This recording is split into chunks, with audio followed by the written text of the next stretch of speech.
कि दरअसल इकॉनमी किस दिशा में जा रही है, क्या कोई ऐसी चीज़ हम मिस कर रहे हैं जो आगे हमारे लिए प्रॉब्लम हो सकती है, या सब कुछ ठीक ठाक है, हम ज़बरदस्ती बेमतलब में चिंता करते हैं। बातचीत करने के लिए हमारे साथ जो मेहमान है, मैं आपसे उनका परिचय करा दूँ। डॉक्टर निरंजन हिरनदानी हमारे साथ हैं। हिरनदानी ग्रुप के चेयरमैन हैं और रियल एस्टेट के जाने माने नाम हैं, तो एक बड़ा इंडस्ट्री पर्सपेक्टिव डॉक्टर साहब हमें देते हैं। डॉक्टर हिरनदानी, बिल्कुल सीधा सपाट सवाल है, क्या सब कुछ ठीक ठाक है? अगर ठीक ठाक है तो फिर ये डाउनग्रेड्स क्यों आते हैं? इंडिया के लिए जरूर एक कठिनाई जो है वो है रशिया यूक्रेन की जंग, क्योंकि उसके कारण जो तेल के भाव बढ़ गए हैं और जो ट्रैवल के और जो प्रॉब्लम्स आ रहे हैं, मेरे अंदाज से इसके कारण काफी बढ़ गई है। तो आज के तारीख में जो आप देखेंगे, जो रिवर्सल आया है वो ये जंग के कारण बहुत ही बढ़ गया है, क्योंकि दिस इज वन कॉस्ट जो हमें अफोर्डेबल नहीं हुआ है। लेकिन जब हम इंटरनल बात करते हैं, जहां हमारी इंटरनल ग्रोथ की बात करें, रियल एस्टेट हमारा है, यहाँ हम देख रहे हैं कि लगभग 15 से 20% बढ़ गए हैं, वॉल्यूम भी बढ़ गया है, प्राइसेस 5 to 7% to 10% बढ़ गए हैं। तो मेरे अंदाज से ये सेक्टर बहुत अच्छे चल रहा है। और भी जितने भी सेक्टर्स अभी हैं, फिर रोड के सेक्टर्स के देखिए, ट्रांसपोर्ट के देखिए, तो वो बढ़ गया। जीएसटी के जो कलेक्शंस हैं वो भी बढ़ गए हैं, स्टेट के और इनकम टैक्स के जो कलेक्शंस हैं वो भी बढ़ गए हैं। तो ओवरऑल हम इंटरनल जितने बात करते हैं वो जरूर बढ़ गए हैं। जहां हमारी एक्सटर्नल बात होती है, एक्सपोर्ट्स की बात होती है, वहां जरूर हमें प्रॉब्लम आया। यूरोप के जो एक्सपोर्ट्स थे वो कठिनाई में हैं, और भी जितने एक्सपोर्ट स्टील्स के हम करते थे, due to duties and other issues, वहां हमारी कठिनाई आए। तो मेरे अंदाज से जो बातें चल रही है वो इंटरनल प्रॉब्लम्स के लिए नहीं है, जो एक्सटर्नल उसका इफेक्ट है वो इंडिया को लग रही है। तो ये डेफिनेटली हमें अफेक्ट क्यों है।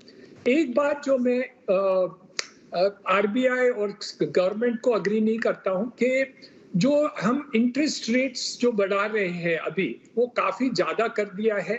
ये instead of only monetary intervention, हमें फिस्कल इंटरवेंशन हम करें, तो मेरे अंदाज से we would be in a much better situation than just increasing interest rates, क्योंकि interest rates increasing is not helping the economy now anything further.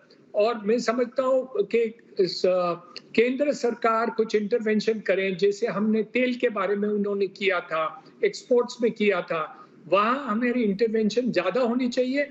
और RBI को बाकी के जो अब तक किया है वो ठीक है, लेकिन और ब्याज इंक्रीज नहीं करना चाहिए, ये हमारा पर्सनल मत है। और मैं समझता हूँ कि इससे ज्यादा इंक्रीज करने से देश को प्रॉब्लम ज्यादा आएगा और फायदा कम हो सकता है। हाँ, लेकिन शायद करेंसी को बचाने के लिए, रोकने के लिए मजबूरी में या कैसे भी करना चाह रहा है। डॉक्टर हिरनदानी, क्या आप लोगों को अब high rate of interest pinch कर रहा है, इसलिए आपको लगता है कि अब ये बढ़ाना यहाँ से फिर खतरे घंटी हो जाएगा? नीरज जी, देखिए, एक तो आपको ग्रोथ बढ़ाना है। हाँ, ब्याज की मार तो लगेगी, आज नहीं लगेगी, कल लगने वाली है। जो मार्जिनल लोग हैं, जो घर खरीदने को जा रहे हैं, उनकी ईएमआई जो बढ़ रही है वो उनको सहन नहीं हो रहे हैं। इसलिए मैं बैंकों को और हाउसिंग फाइनेंस कंपनीज को रिक्वेस्ट कर रहा हूं कि उनको एक लोअर रेट ऑफ इंटरेस्ट पर दें, आज की तारीख में ईएमआई कम कर दें और आगे उसको स्टेप अप करके कॉम्पनसेट कर दें।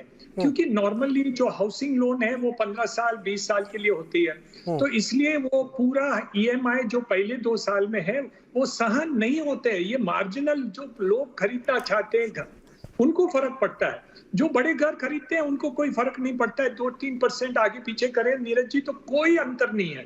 लेकिन जो मार्जिनल बायर है, जो रियली उनको फर्क पड़ता है कि वो 20,000 का 25,000 उनका ईएमआई हो जाए तो उनको सहन नहीं होता, उनको फर्क पड़ जाता है। तो इसलिए हमारी ये रिक्वेस्ट है कि आप होम लोन्स के ऊपर जैसे आप बढ़ाते जाएंगे तो वो आपका ग्रोथ पर ज्यादा अंतर आएगा, ज्यादा फर्क पड़ जाएगा।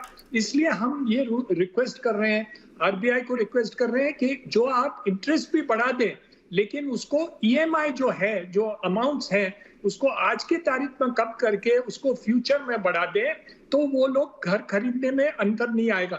आज तक तो उल्टा घर खरीदने का बढ़ गया है, लास्ट 2 महीने से कोई अंतर नहीं आया। लेकिन नीरज जी, मैं समझता हूँ कि ऐसे ही ब्याज बढ़ते जाएगा तो जरूर इसमें एक प्रॉब्लम आ सकती है, और ये दिख रहा है कि आगे प्रॉब्लम हो सकता है। दिख रहा है कि बड़ी दिक्कतें आनी शुरू हो गई। क्या आपको लगता है कि सरकार की ओर से कुछ फिस्कल मेजर्स लिए जाने चाहिए जिससे कि और ज़्यादा पुश मिले? या ये मैं इस सवाल इसलिए पूछा क्योंकि आपको कहीं ना कहीं अंदर से खतरा लग रहा है, कुछ कि डर हो सकता है कि कुछ ब्लैक स्वॉन टाइप का दिख रहा है क्या आपको, जो हो सकता पता नहीं कहाँ से आ जाए? सर अनम्यूट करिए सर अपने को प्लीज़। मुझे डर नहीं है, ब्लैक स्वॉन की इवेंट का कोई डर नहीं है, क्योंकि इंटरनल जो स्ट्रेंथ है आज की तारीख में वो पहले कभी नहीं था, तो वो तो दिक्कत नहीं दिखती है। लेकिन एक बात सही है कि ये ब्याज का और ज्यादा बढ़ाने से एक आप नेगेटिव जो आज की तारीख में आपने बताया कि जैसे आईएमएफ ने कम कर दिया इसका ग्रोथ पोटेंशियल वगैरह वगैरह, वो सब पोटेंशियल अब और भी ज्यादा कम हो सकता है ये ब्याज बढ़ाने से। So instead of creating a growth story, जो हमें करना चाहिए वो एम्प्लॉयमेंट को और भी बढ़ाना चाहिए, और भी इसको एक तेजी के रफ्तार से चलनी चाहिए। मेरे अंदाज से अभी ब्याज और बढ़ाने से इस सब क्षेत्र में आपको नेगेटिव और भी दिख सकती है। तो आज की तारीख में जो इंडिया की रफ्तार सबसे आगे है, if you see even 7% is very good percentage in world record में देखा जाए तो दूसरे के कंपैरिजन से देखा जाए तो I feel that further increase in interest rate will compromise that situation। इसलिए और आप मॉनेटरी इंटरवेंशन और ज्यादा करने से it is better to do fiscal intervention, और वो इमीडिएट इफेक्ट ला सकती है। That can improve the speed of internal growth, it can improve the speed of employment, और जो भी टारगेट्स हम कर रहे हैं वो हम पहुंच सकते हैं।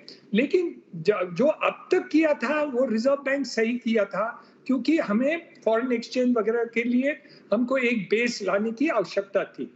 लेकिन और करने में कुछ खतरनाक भी मुझे दिख रहा है, डेंजर जोन आ रहा है, जहां आरबीआई को ये सोचना चाहिए कि और इंक्रीज करने से जो नेगेटिव फैक्टर्स है will overcome the positive factors by increasing interest rates. ये एक बैलेंसिंग मैकेनिज्म की आवश्यकता है।